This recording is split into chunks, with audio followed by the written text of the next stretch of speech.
Alhamdulillah, alhamdulillahilladzi hadana li hadza wa ma kunna linahtadiya laula an hadanallah.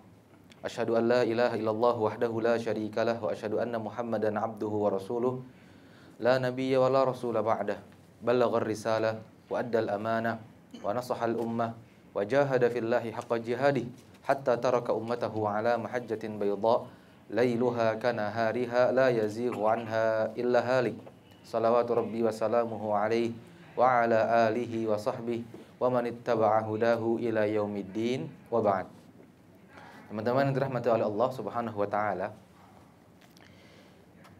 jika seandainya Allah Subhanahu wa taala berikan kepada kita nikmat berupa kendaraan yang bagus dengan harga yang mahal. Sebut satu nama. Misalnya kita katakan mobil Mercy.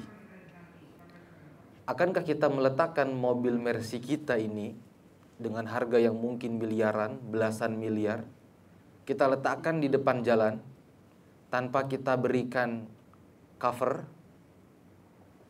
kita biarkan debu menempel pada bodinya, kemudian kita biarkan juga ancaman-ancaman merusak dari cat mobil kita tersebut, atau kita akan siapkan untuknya garasi, kemudian kita berikan untuknya cover, kemudian juga tidak akan kita letakkan di sembarang tempat.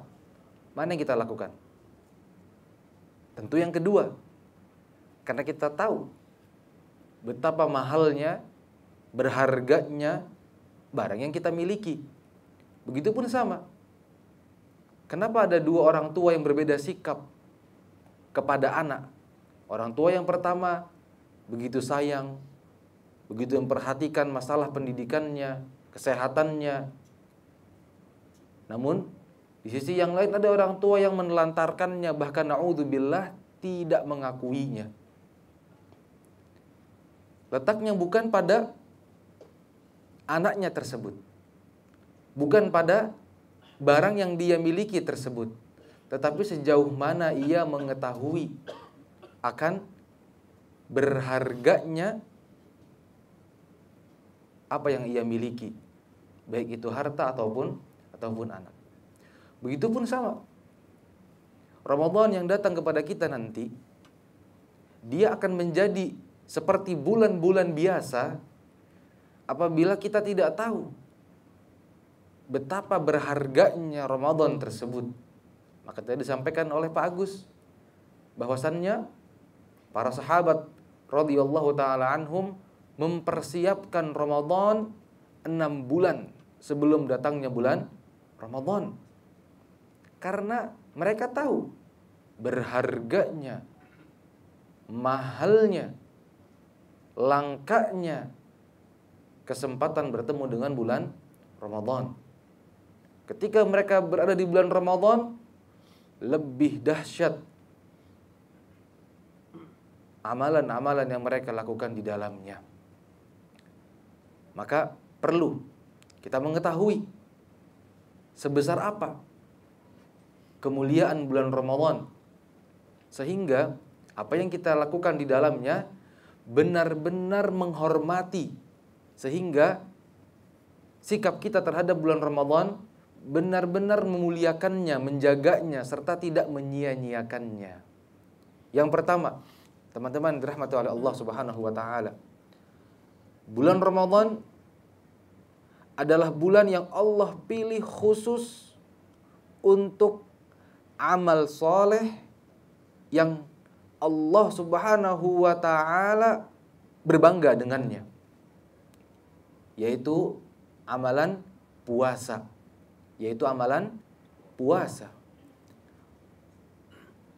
Allah berfirman dalam hadis qudsi, kata Allah Subhanahu wa taala, kullu amali ibni Adam lahu.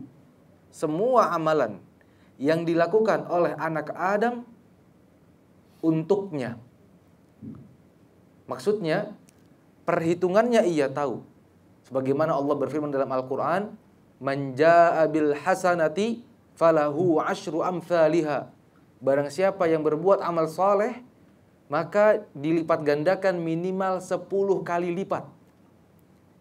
Kemudian kata Allah, illa siyam, kecuali puasa. Fa innahu li, puasa itu bagianku. Artinya Allah Subhanahu wa ta'ala yang langsung membalasnya. Nominalnya Allah Subhanahu wa ta'ala spesialkan. Tidak Allah beritahu. Kata sebagian para ulama, kenapa Allah Subhanahu wa ta'ala sampai menspesialkan puasa? Kata mereka, karena hanya satu-satunya ibadah yang dengannya Allah diibadahi, tidak ada kemiripan dengan ibadah-ibadah lain yang diibadahi dengannya Tuhan-Tuhan selain Allah. Contoh, sujud, ibadah bukan? Ibadah. Tetapi di sana ada Tuhan-Tuhan yang diaku-aku selain Allah, yang diibadahi dengan sujud.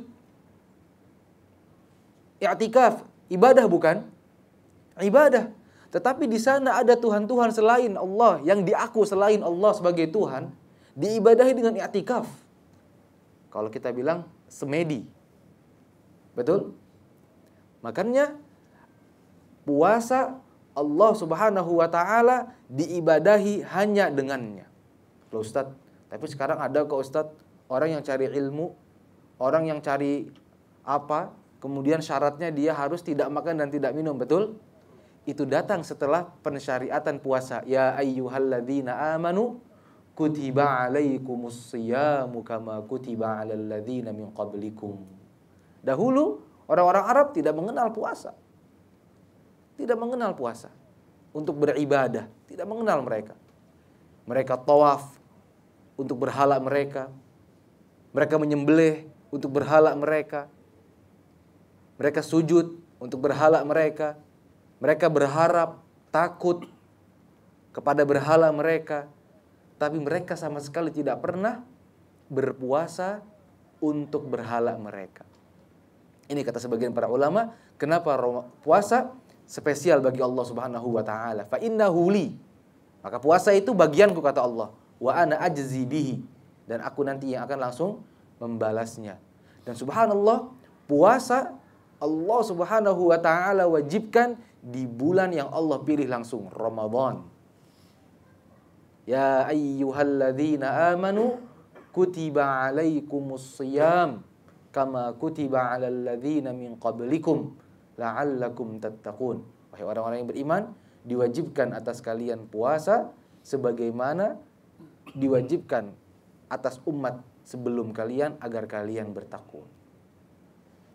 Puasa adalah sarana atau cara agar seorang hamba dicintai oleh Allah Subhanahu wa ta'ala dan dimuliakan oleh Allah Azza wa Jalla. Allah Subhanahu wa ta'ala berfirman, inna akramakum indallah atqakum. Sungguh orang yang paling mulia di antara kalian di mata Allah adalah orang yang paling bertakwa. Kemudian di hadis Nabi Muhammad SAW bersabda, innallaha la yanzuru ila suwarikum wa amwalikum. Allah sama sekali tidak pernah melihat kepada bentuk kalian dan tidak pernah melihat kepada harta kalian, walakin yanzuru ila qulubikum wa a'malikum. Tetapi Allah melihat kepada hati, yang mana hati nanti menjadi penentu amalan-amalan kalian. Melihat kepada hati dan melihat kepada perbuatan kalian. Bagaimana puasa bisa membuat kita menjadi mulia di mata Allah Subhanahu wa ta'ala? Dengan Allah Subhanahu wa ta'ala menjadikan puasa sebagai benteng terakhir yang harus dipertahankan oleh setiap muslim. Perhatikan hadis qudsi yang tadi di awal saya sampaikan. Ketika Allah Subhanahu wa ta'ala mengkhususkan puasa milik Allah Subhanahu wa ta'ala. Apa kata Allah? As-siyamu junnah. Puasa itu adalah benteng, perisai.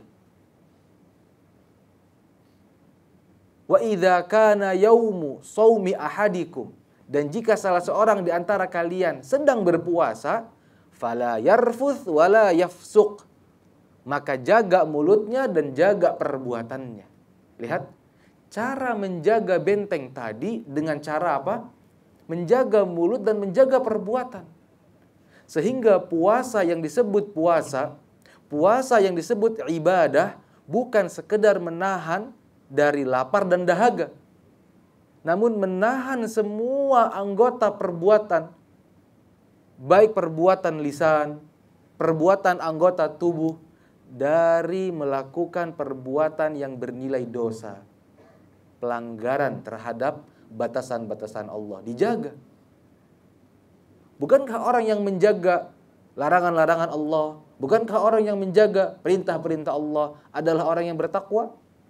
Allah mendidik kita dengan Ramadan, datangnya puasa. Allah wajibkan puasa di dalam bulan Ramadan agar kita dicintai oleh Allah, agar kita lebih dimuliakan oleh Allah Subhanahu wa ta'ala. Dengannya Allah Subhanahu wa ta'ala sedang berusaha mengajak agar kita dicintai oleh Allah, dimuliakan oleh Allah Subhanahu wa ta'ala.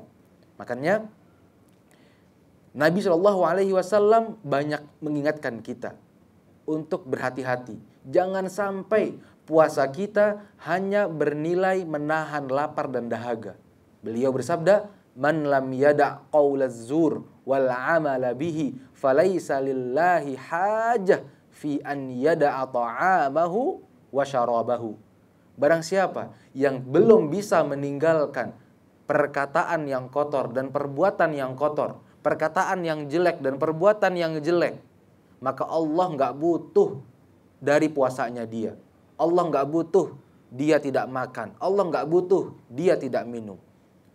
Secara hukum fikih sah puasanya selagi dia tidak makan dan tidak minum dari mulai terbitnya matahari sampai terbenamnya matahari. Secara hukum fikih sah.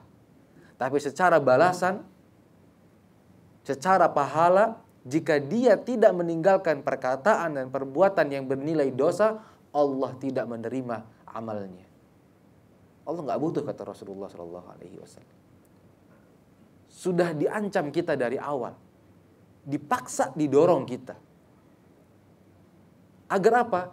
Bukan agar kita menjadi susah, agar Allah mencintai kita, agar Allah memuliakan kita.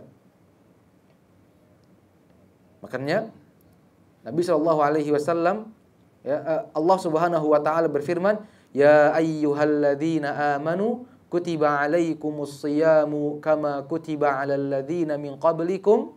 Apa terakhirnya? "La'allakum tattaqun." Wahai orang-orang yang beriman, diwajibkan atas kalian puasa sebagaimana diwajibkan atas umat sebelum kalian. La'allakum tattaqun, agar kalian bertakwa.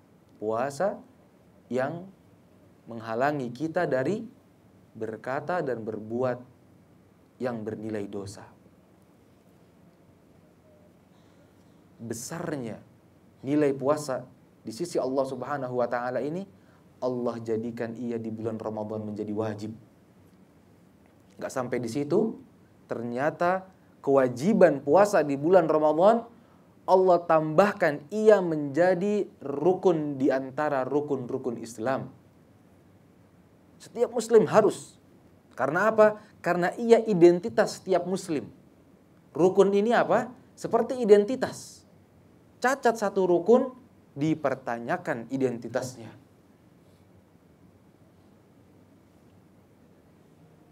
Kita mengaku orang Indonesia, tapi kita nggak punya KTP.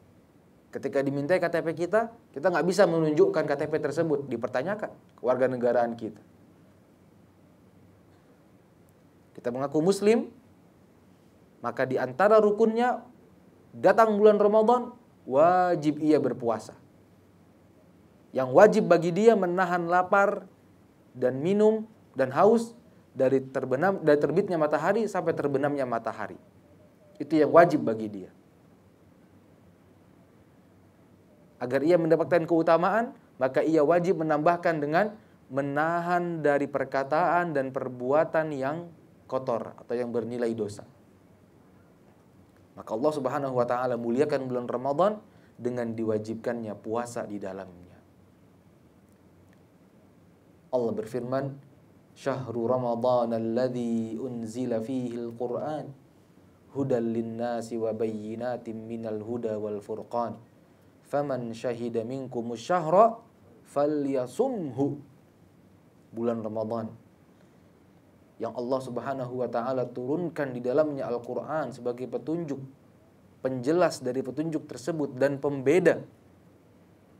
Maka barang siapa yang mendapati Ramadan di antara kalian, maka dia harus berpuasa, harus falyasumhu. Maka wajib seorang muslim yang mendapati bulan Ramadan untuk berpuasa. Itu yang pertama.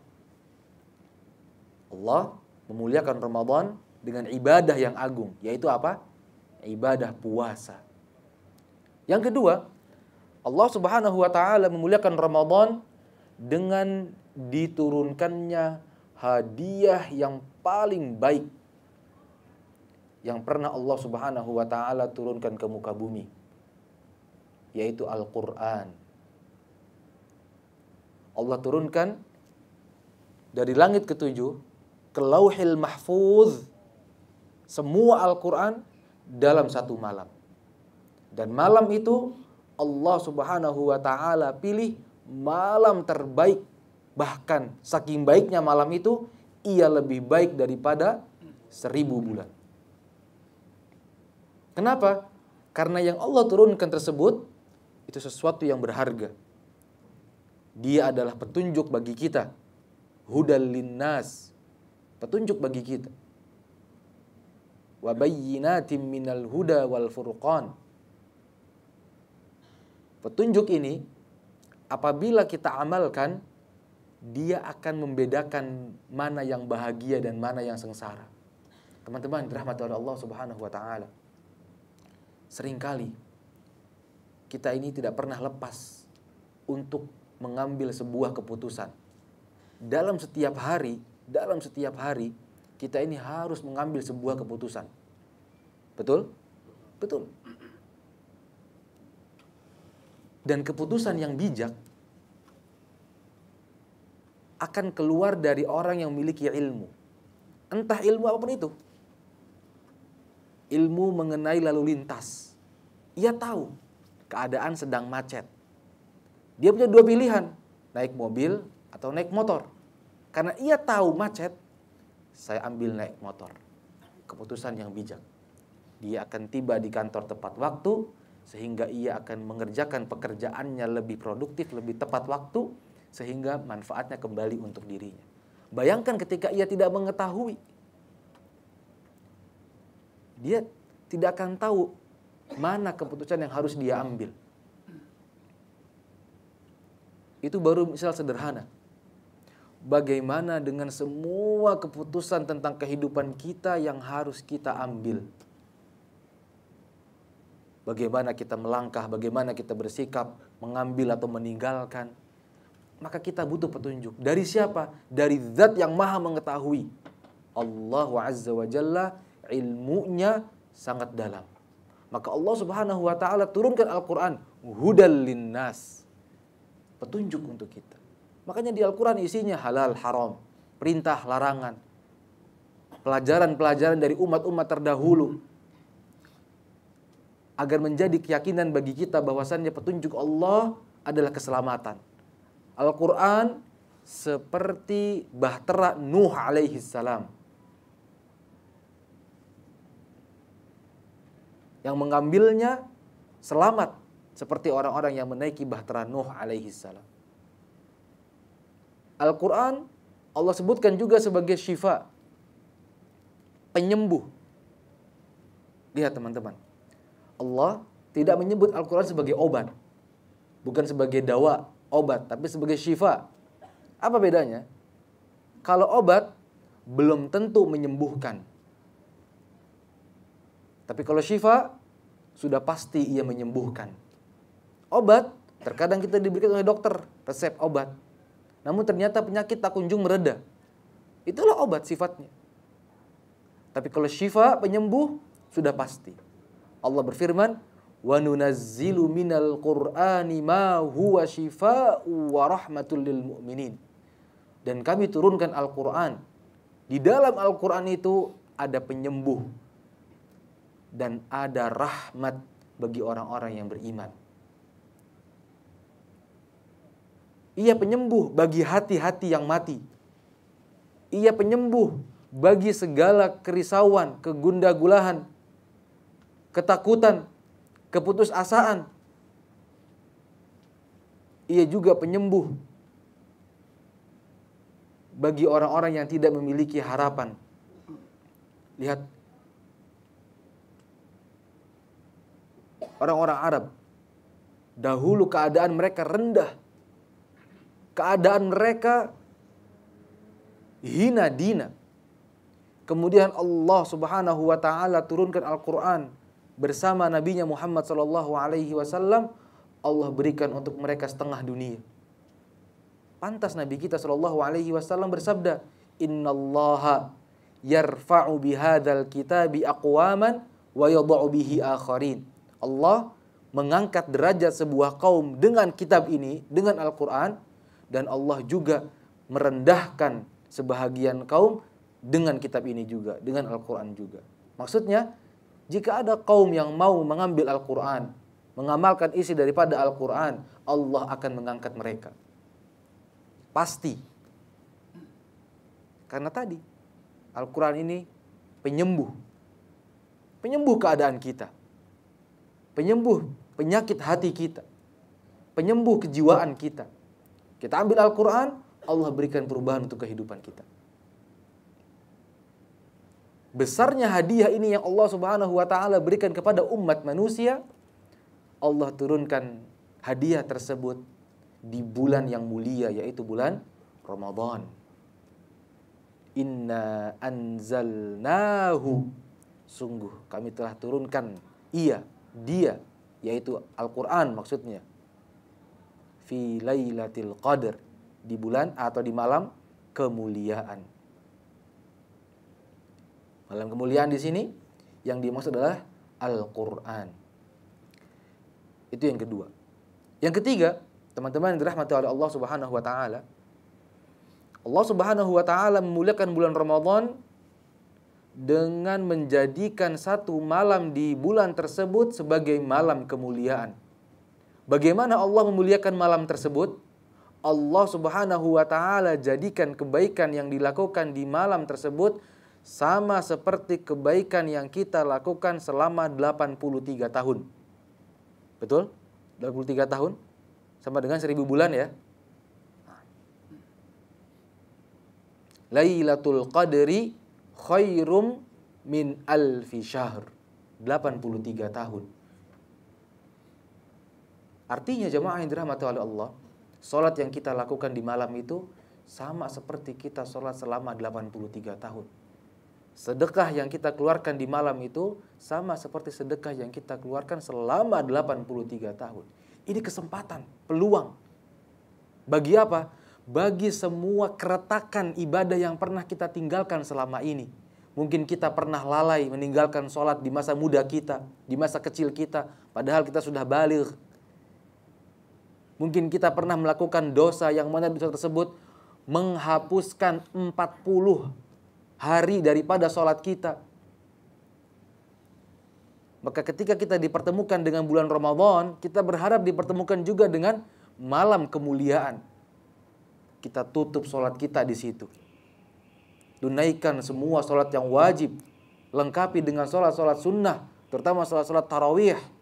Kita berharap semoga sholat wajib kita yang kita lakukan di malam itu, Allah berikan taufik bertepatan dengan Lailatul Qadar.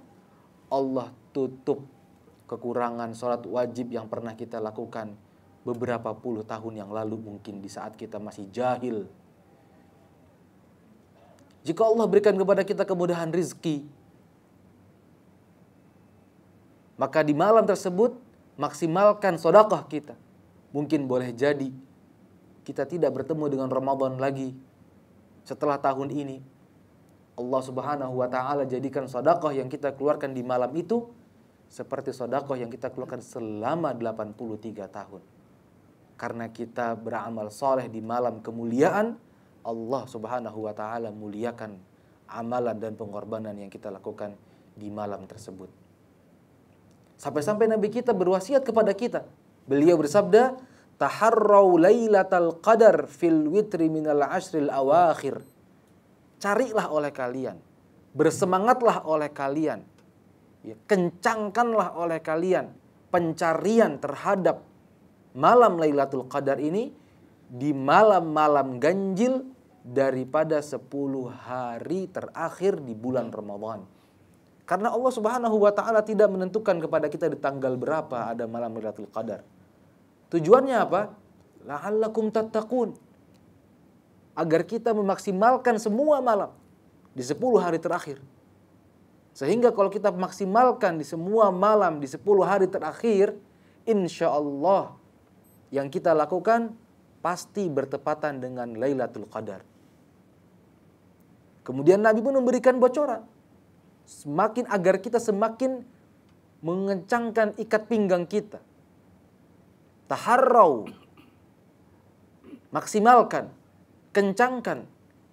Di malam-malam ganjil. Nabi SAW tidak sekedar memberikan wasiat. Beliau pun mencontohkan. Ali bin Abi Thalib radhiyallahu ta'ala anhu. Sepupu beliau. Sekaligus menantu beliau sallallahu alaihi wasallam. Beliau menceritakan kana Rasulullah sallallahu alaihi wasallam dahulu Rasulullah sallallahu alaihi wasallam idza dakhala al-ashrul awakhir, kalau beliau memasuki 10 hari terakhir di bulan Ramadan, syaddal mi'zar, mengencangkan ikat pinggang, wa aiqadha nisa'ahu, dan beliau bangunkan semua istri-istrinya. Agar apa? Agar semuanya sama-sama saling menguatkan. Karena kalau kita ibadah, kemudian pasangan kita tidur, ya, kita rentan tertarik. Alih-alih berharap agar ia yang tertarik, malah kita yang tertarik, tidak memaksimalkan. Nah, tapi kalau kita gerakkan semua penghuni rumah untuk melek, ada yang ngaji, ada yang baca, ada yang sholat, ada yang zikir misalnya. Kita pun yang ingin tidur tidak enak, malu kita, termotivasi. Ini pun resep dari Rasulullah SAW yang diceritakan oleh Ali bin Abi Thalib radhiyallahu taala anhu. Saking beliau bersemangatnya menyambut malam kemuliaan, beliau kerahkan semua cara agar semangat beliau tidak turun. Di antara caranya adalah apa? Menciptakan suasana dan kondisi yang apa? Yang semangat menyambut malam kemuliaan tersebut. Kemudian teman-teman dirahmati oleh Allah Subhanahu wa taala, Allah Subhanahu wa taala juga memuliakan bulan Ramadan. Selain Allah Subhanahu wa taala mewajibkan ibadah yang agung, Allah turunkan Al-Qur'an yang mulia, Al-Qur'an yang agung. Allah juga Subhanahu wa taala tentukan dari 29 atau 30 hari di bulan tersebut ada satu malam yang Allah muliakan malam tersebut. Yang keempat, Allah Subhanahu wa taala memuliakan Ramadan dengan Allah jadikan bulan tersebut banyak ampunan. Di bulan tersebut apa? Banyak ampunan. Nabi SAW bersabda, "Man qama Ramadhana imanan wahtisaban, ghufira lahu ma taqaddama min dzambi." Barang siapa yang mendirikan qiyamul lail di bulan Ramadan karena keimanan dan berharap pahala dari Allah, maka Allah akan ampuni semua dosa-dosanya. Wa man shama Ramadhana imanan wahtisaban, barang siapa yang berpuasa di bulan Ramadan karena keimanan dan berharap pahala, ghufira lahu ma taqaddama min dzambi, maka Allah juga akan mengampuni dosa-dosanya yang telah lalu. Sampai di situ? Tidak. Dorongan motivasi dari Rasulullah agar kita sallallahu alaihi wasallam, agar kita memaksimalkan di bulan ini mendapatkan ampunan dari Allah. Nabi mengabarkan kepada kita, inna lillahi tabaraka wa ta'ala utaqa fi kulli yaumin wa lailah, yakni fi Ramadan. Allah Subhanahu wa taala memiliki nama-nama yang Allah keluarkan dari api neraka di setiap malam di bulan Ramadan. Dari awal pertama, malam pertama Ramadan, Allah sudah mencatat nama-nama yang akan Allah keluarkan dari apa? Dari api neraka. Maka kita ambil bagian dengan amal soleh apapun itu, membantu sesama, berubah menjadi lebih baik dari sebelumnya, bertaubat, mengakui kesalahan, mengampuni sesama. Semua, apapun yang kita lakukan. Dan teman-teman, kita boleh riya sama Allah. Kita boleh menyebut amal-amal soleh kita sama Allah. Boleh. Dan ini Allah cinta. Ingat, kuncinya ibadah adalah merendah. Semakin kita merendah, menghina di hadapan Allah, semakin Allah cinta kepada kita. Bagaimana ada 3 orang yang terkubur di dalam gua. Mereka semua terancam binasa. Mereka terancam meninggal. Karena gua yang mereka singgahi tertutup oleh batu besar yang mereka tidak bisa mendorong batu tersebut. Mereka berharap kepada Allah agar Allah menolong mereka.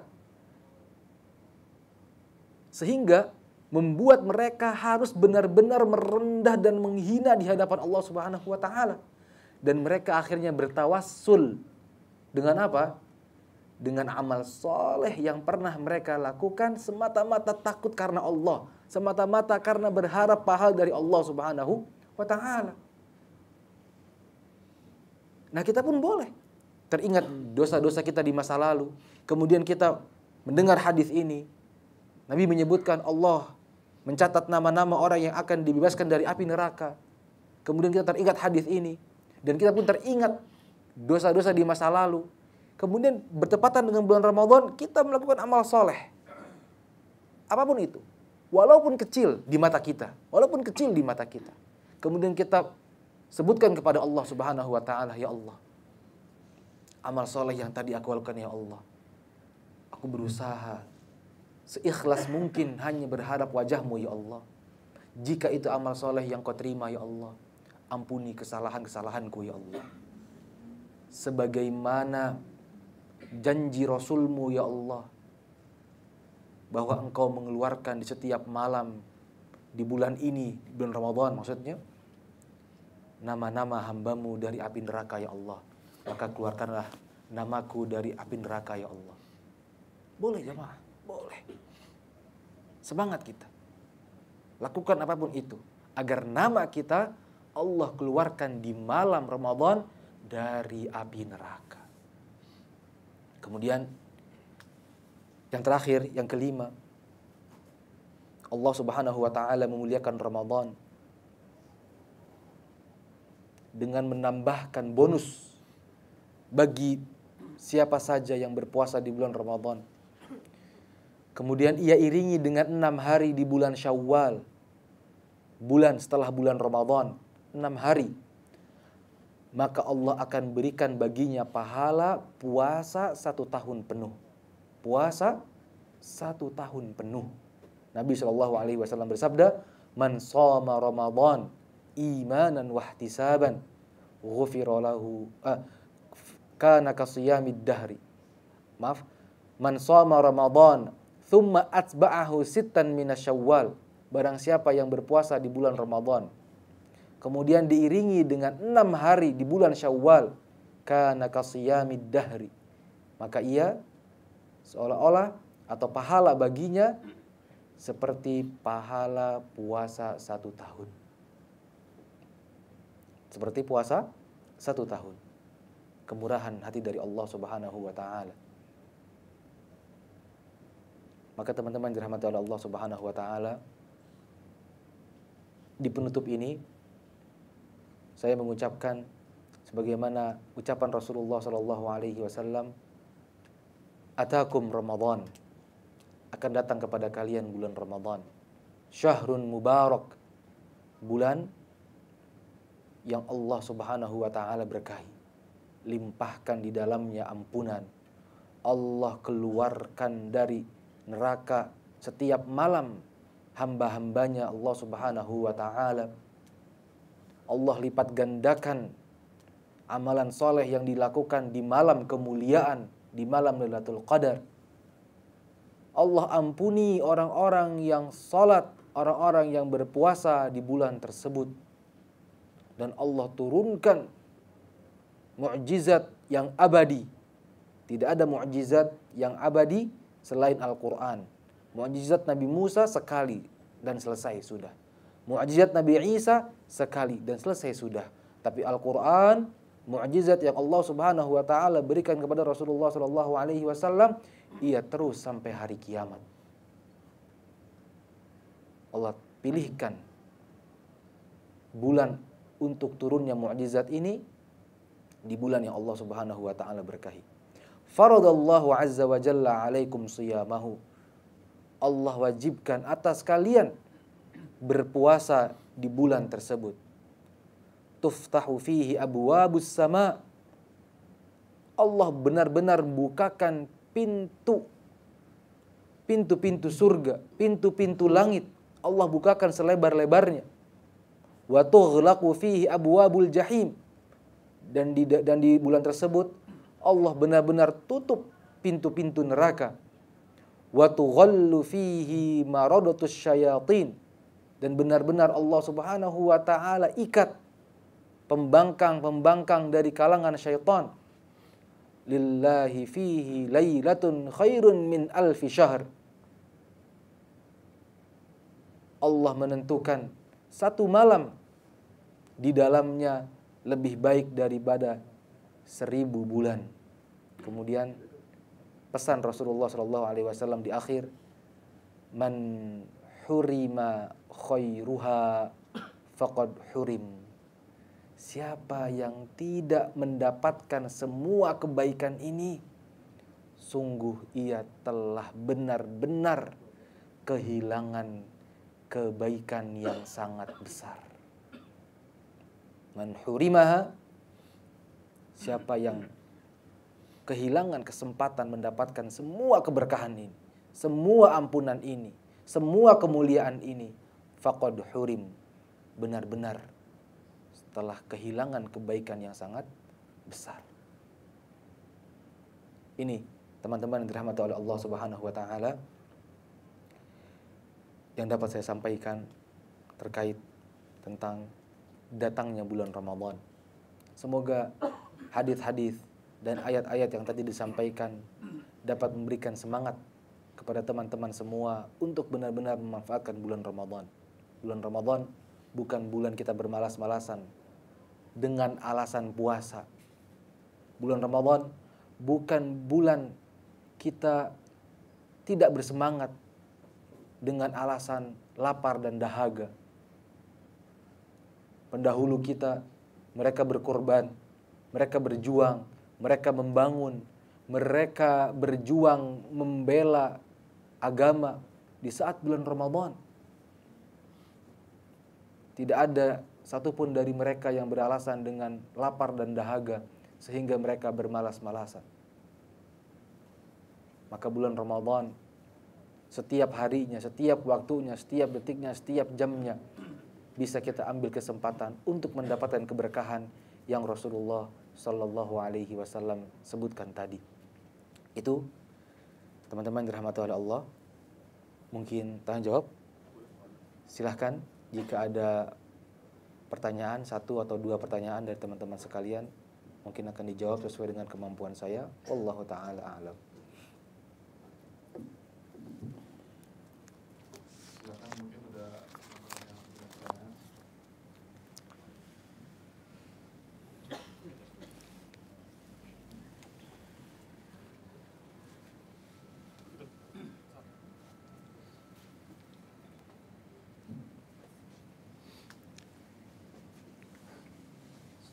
Assalamualaikum warahmatullahi wabarakatuh. Waalaikumsalam warahmatullahi wabarakatuh. Mau nanya sedikit terkait malam Lailatul Qadar.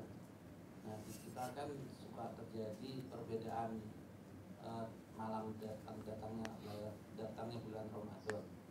Nanti di sisi lain yang berpendapat ganjil bisa di sisi lain bisa pendapat genap. Nah, itu bagaimana kita menentukan nanti yang sebenarnya itu yang pendapat pertama atau kedua? Soalnya kan mereka masing-masing punya pendapat yang mungkin alasannya Betul. Terima kasih Pak Ustaz. Ya. Assalamualaikum warahmatullahi wabarakatuh. Waalaikumsalam warahmatullahi wabarakatuh. Pertanyaannya bagus. Malam Lailatul Qadar, Nabi menganjurkan kita untuk bersungguh-sungguh di malam-malam ganjil. Sedangkan penentuan Ramadan berbeda. Ada yang lebih dulu, ada yang belakangan. Betul ya Pak ya? Bagi yang lebih dulu itu bisa jadi malam ganjil, tapi bagi yang belakangan itu masih genap. Bagaimana? Baik. Ini seperti pertanyaan kita ketika kita naik mobil, kemudian pada kecepatan berapa kita akan jalan? 40 km per jam atau 60 km per jam? Maksud saya, di hadis-hadis yang menyebutkan tentang Lailatul Qadar, atau lebih spesifik lagi, Rasulullah SAW menyemangati kita di malam-malam ganjil. Tujuannya bukan menentukan Lailatul Qadar itu ada di malam ganjil, tapi tujuannya apa? Menyemangati kita untuk memaksimalkan semua malam, terutama ya malam-malam di 10 hari terakhir. Jadi seharusnya kita fokus bukan di malam-malam ganjil saja, tapi apa? Di semua malam. Sama, 40 km per jam atau 60 km per jam, sudah injak gas saja. Kita akan sampai pada tujuan insya Allah. Tujuan kita apa? Mendapatkan malam kemuliaan, malam Lailatul Qadar. Kita ingin beribadah di dalamnya seperti 83 tahun. Maka investasi yang harus kita keluarkan adalah bercapek-capek di 10 malam hari terakhir. Sudah pasti kita dapat insya Allah. Seperti itu. Makanya ketika banyak yang memberikan postingan atau apa ya, baik itu di semua media sosial ya, tadi malam sepertinya Lailatul Qadar karena sekarang langitnya begini. Nanti yang dari enggak belum, karena itu malam genap, yang ganjil udah kemarin gini, ribut kan? Bukan seperti itu, sudah tinggalkan itu semua. Mau mataharinya bagaimana, biarkan. Yang penting sudah masuk tanggal 19 Ramadan, siap-siap. Mulai kita siap-siap untuk apa? Masuk 20, 21 terus sampai akhir Ramadan, seperti itu. Jadi jawabannya ya Pak ya, sudah jangan pusingkan ganjil genapnya. Tapi apa? Maksimalkan di semua malam di 10 hari terakhir, seperti itu. Jadi ganjil genap jangan dipusingkan sudah. Ini kemarin dia puasa lebih awal, kita belakangan. Berarti kita belum dong. Kamu sudah. Oh berarti nanti akhirnya Pak obrolannya panjang lagi Pak. Jangan-jangan malam Lailatul Qadarnya ada 2 kali nih. Malam Lailatul Qadar versi fulan sama malam Lailatul Qadar versi fulan lagi. Selesai. Ya, akhirnya apa? Kita waktu dan tenaga kita habis untuk apa? Membahas ayam dulu atau telur dulu ini. Begitu. Sudah 10 hari terakhir maksimalkan. Dapat insya Allah. Seperti itu. Begitu ya Pak ya. Mudah-mudahan ini bermanfaat dan maksimalkan. Bukan berarti kita terhalang dari pekerjaan, tidak. Sambil bekerja, misalnya kita dapat shift malam, kita bisa sambil baca Al-Quran, misalnya, ya, sambil zikir, bersyukur jika tempat kerjanya di situ ada taraweh bersama, ikut taraweh, ya, habis isya langsung taraweh dengan teman-teman, ya, di 10 hari terakhir Ustadz saya masih kerja, nggak ada halangan, lakukan. Ustadz saya seorang sopir setiap malam. Apalagi malam-malam seperti ini, sibuk Ustadz, saya sopir bis nih Ustadz. Bisa sambil nyopir baca Al-Quran. Di rest area sebentar tunaikan dulu sholat Qiyamul Lail misalnya bersama musafir yang lain. Kalau tidak sendiri sudah. Yang penting ada di malam itu ibadah, atau di hari-hari itu, di 10 hari terakhir itu ibadah-ibadah yang kita lakukan. Ya, ibadah yang kita lakukan sehingga Allah menilainya seperti ibadah yang kita lakukan selama 83 tahun. Seperti itu. Begitu ya Pak ya? Wallahu ta'ala a'lam bishawab.